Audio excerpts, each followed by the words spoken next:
Pagi Gereja Oikos Online. Sebelum Anda melakukan aktivitas lebih lanjut, ikutilah Renungan Pagi hari Senin, Rabu, dan Jumat jam 4.30 pagi di YouTube channel Gereja Oikos Online.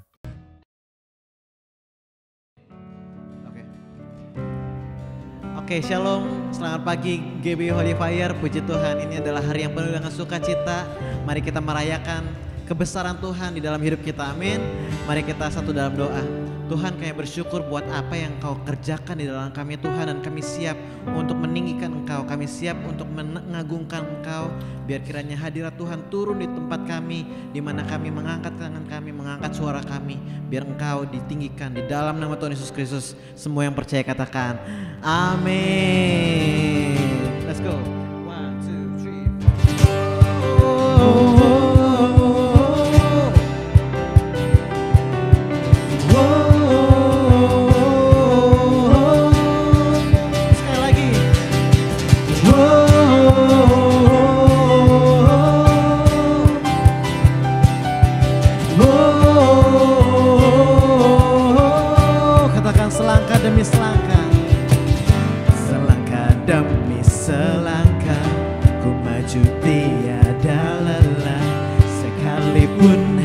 Berjalan dalam lembah kekelaman, ku tak takut, ku tak gentar, semua musuh gemetar. Imanku tak perlu besar, cukup sebutir pun dahsyat, karena Dia yang bekerja, bukanlah kuat gagahku. Ku tak takut, ku tak gentar, semua musuh gemetar.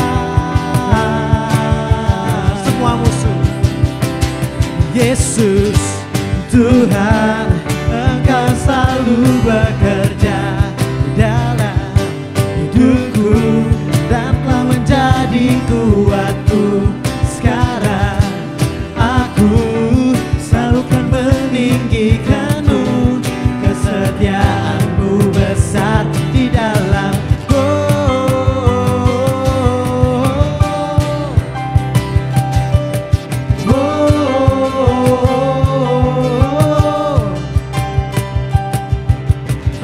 imanku tak perlu besar, cukup sebutir pun dahsyat, karena Dia yang bekerja, bukanlah kuat gagahku.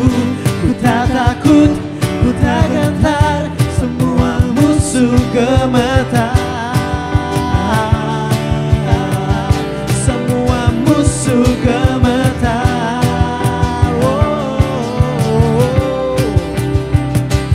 Yesus Tuhan, Engkau selalu bekerja di dalam hidupku, Engkau menjadi kuatku. Sekarang aku selalu kan meninggikanmu. Kesetiaanmu besar. Yesus Tuhan, Engkau yang selalu bekerja di dalam hidupku, telah menjadi kuatku. Sekarang aku selalu kan meninggikanmu. Kesetiaanmu besar di dalam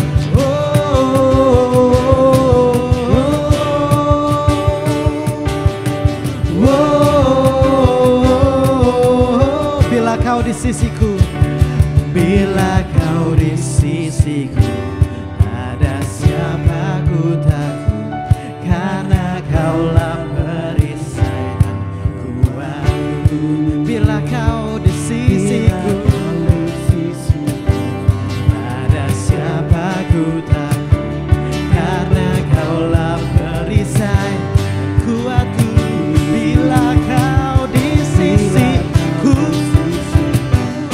pada siapa ku takut, karena Kaulah perisai dan kuatku. Terakhir kali katakan, bila Kau di sisiku, ada siapa ku takut, karena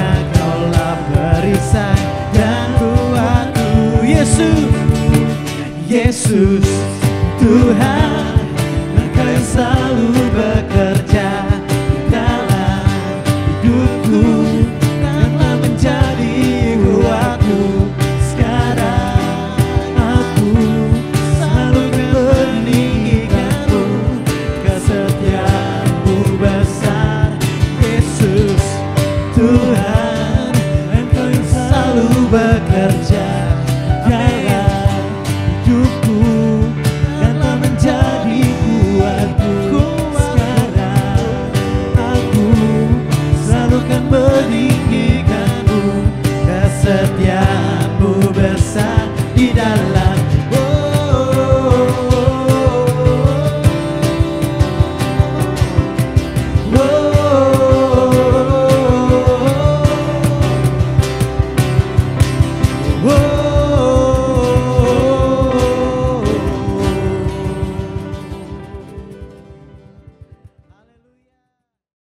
Shalom, selamat pagi, selamat bertemu kembali dalam kasih Tuhan Yesus Kristus dan selamat mendengarkan renungan pagi.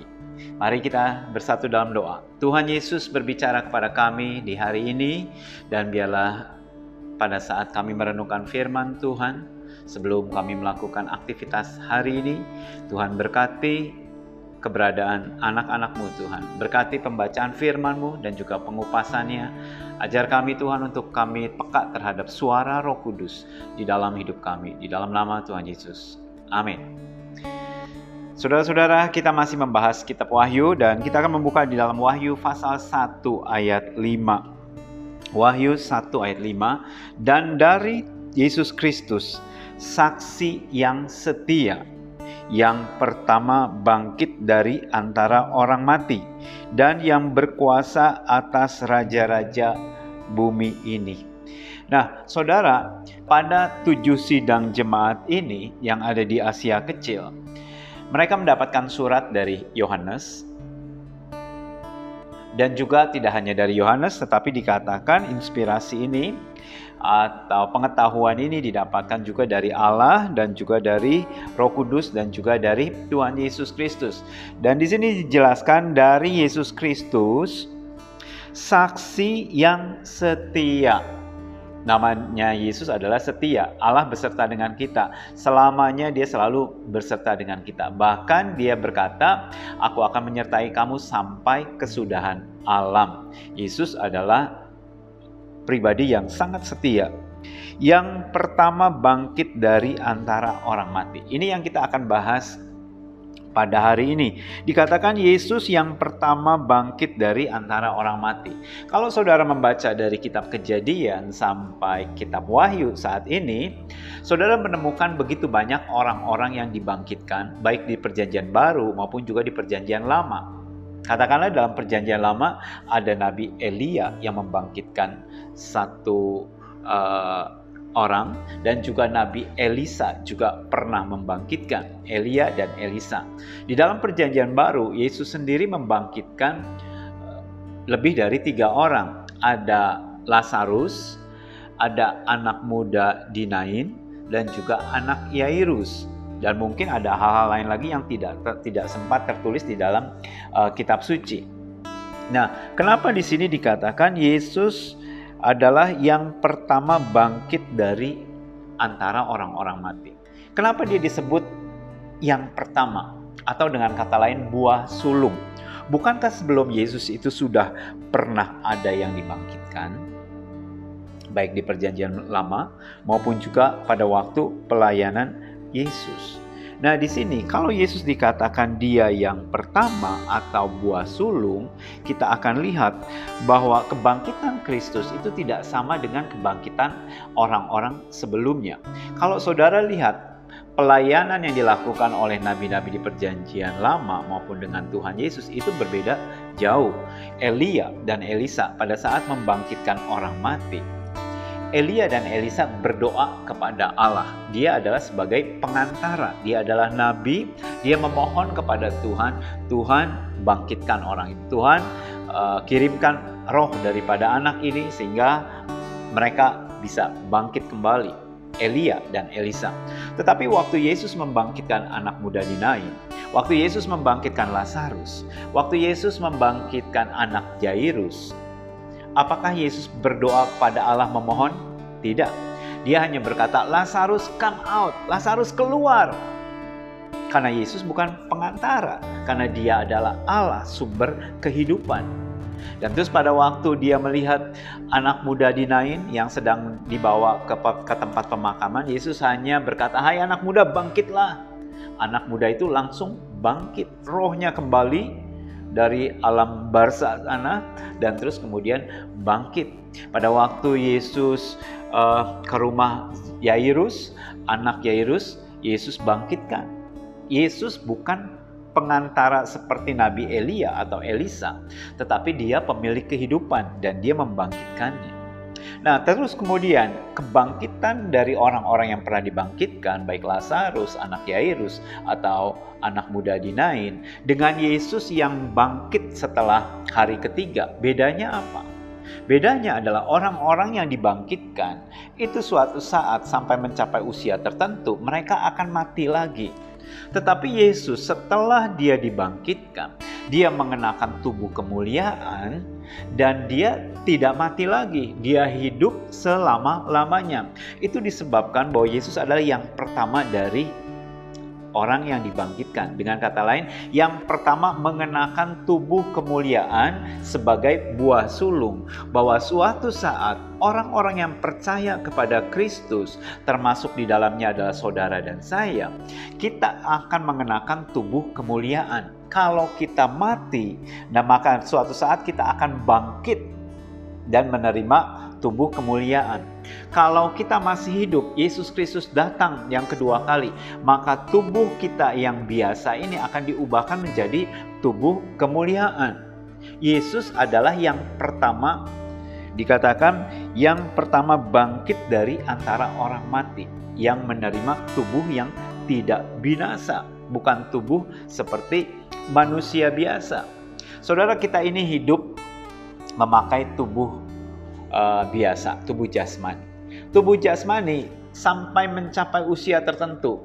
Saya nggak membaca secara riset, secara ilmu pengetahuan, umur berapa manusia mencapai puncaknya, katakanlah mungkin pertumbuhannya maksimumnya sampai 30 atau 40. Setelah itu makin lama makin menurun dan sampai akhirnya mencapai usia tertentu dan dia meninggal. Pada waktu masih remaja semuanya masih berkembang, sel-selnya masih berkembang, dia bisa tambah tinggi, dia bisa tambah tulang-tulangnya bisa tambah besar. Tapi setelah mencapai usia tertentu, saudara nggak bisa tinggi lagi, saudara nggak bisa, artinya dengan berbagai macam cara apapun juga tubuh kita makin lama makin decay, makin menurun. Wajah ya sudah mulai keriput, meskipun mungkin ditambal dengan berbagai macam make up, dicoba mungkin dengan anti aging, mungkin dengan berbagai macam cara, tetapi tidak bisa seperti anak muda lagi. Kulit sudah mulai ya artinya sudah mulai kendor, nggak bisa saudara mau tarik, mau biarpun kenceng seperti anak umur 20 tahun, nggak bisa. Artinya ya terima saja, sudah memang kodrat ilahi seperti itu, ya sudah terima. Artinya sudah tua, peot, ya sudah memang seperti itu. Sudah usia bertambah, kita pun jalannya tidak sekuat dulu. Larinya kita nggak sekuat dulu. Dulu saudara bisa lari sambil naik tangga, sekarang boro-boro naik tangga separuh jalan saya berhenti dulu, ngaso dulu, tarik napas, dan terus kemudian naik lagi 3 tapak, 4 tapak, berhenti lagi, terus tarik napas lagi, terus naik lagi, baru tiba di sana. Pada waktu masih muda, saudara bisa sambil lari, bahkan sambil bawa barang pun saudara sanggup. Kenapa? Saudara masih kuat. Tubuh yang kita pakai adalah tubuh yang akan binasa dan akan dikuburkan, dan kita tidak akan memakai tubuh ini lagi. Tetapi kita akan diberikan satu tubuh kemuliaan yang tidak binasa, sama seperti Tuhan Yesus. Begitu dia bangkit, dia memakai tubuh kemuliaan, dan tubuh kemuliaan itu yang akan kita kenakan. Itu sebabnya dia disebut adalah yang sulung, yang pertama bangkit dari antara orang mati. Yang pertama mengenakan tubuh kemuliaan, dan nanti kita semua pengikutnya atau adik-adiknya Tuhan Yesus, karena Yesus adalah yang sulung dan kita adalah adik-adiknya, kita akan mengenakan tubuh yang sama. Kita akan lihat dalam 1 Korintus 15. 1 Korintus 15 ayat 20 berbicara tentang kebangkitan tubuh kita. 1 Korintus 15 ayat 20. Tetapi yang benar ialah bahwa Kristus telah dibangkitkan dari antara orang mati, sebagai yang sulung dari orang-orang yang telah meninggal. Jelas di sini tulisan dari Rasul Paulus. Dia mendapatkan ilham dari Roh Kudus, dan di Wahyu tulisan dari Rasul Yohanes di Pulau Patmos, dia mendapatkan pewahyuan dari roh yang sama. Jarak antara yang ditulis oleh Paulus dan Yohanes itu bisa saja memakan rentang waktu sekitar 30 tahun. Tetapi karena diinspirasikan oleh roh yang sama, maka sumbernya pun sama, pengertiannya pun sama. Saya ulangi, tetapi yang benar ialah bahwa Kristus telah dibangkitkan dari antara orang mati, sebagai yang sulung dari orang-orang yang telah meninggal. Ayat 21. Sebab sama seperti maut datang karena satu orang manusia, demikian juga kebangkitan orang mati datang karena satu orang manusia. Jelas ya? Jadi artinya sama seperti maut datang karena satu orang manusia. Karena Adam berdosa, Adam dan Hawa berdosa, maka seluruh manusia yang dilahirkan melalui Adam dan Hawa itu mereka berada dalam keadaan kondisi berdosa. Dan melalui pengorbanan Yesus, maka dosa sudah dikalahkan. Maka siapa saja yang percaya kepada Yesus, mereka mengalami pemulihan total tubuh, jiwa, dan roh. Di ayat 22, karena sama seperti semua orang mati dalam persekutuan dengan Adam, demikian pula semua orang akan dihidupkan kembali dalam persekutuan dengan Kristus. Jadi satu sama satu, fair. Karena Adam berdosa, maka seluruh manusia keturunannya itu jatuh dalam dosa. Karena ada Yesus yang menyelamatkan, maka semua orang yang datang kepada Yesus, dia akan diselamatkan melalui satu orang ini. Nah, terus kemudian di ayat 23. Tetapi tiap-tiap orang menurut urutannya, Kristus sebagai buah sulung, sesudah itu mereka yang menjadi miliknya pada waktu kedatangannya. Jelas ya. Jadi di sini dikatakan Yesus sebagai buah sulung. Baru setelah itu adalah kita semua atau mereka yang menjadi miliknya pada waktu kedatangan Kristus. Jadi Yesus pembuka jalan, dia adalah buah sulung, dia adalah pribadi yang pertama kali mengenakan tubuh kemuliaan yang akan kita pakai. Itu sebabnya firman Tuhan berkata bahwa kita akan diubahkan serupa seperti gambaran anaknya, serupa seperti Kristus. Teladan kita makin lama makin diubahkan oleh Tuhan. Dahulu saudara orang yang sangat temperamental, sangat mudah marah sekali, mudah tersinggung.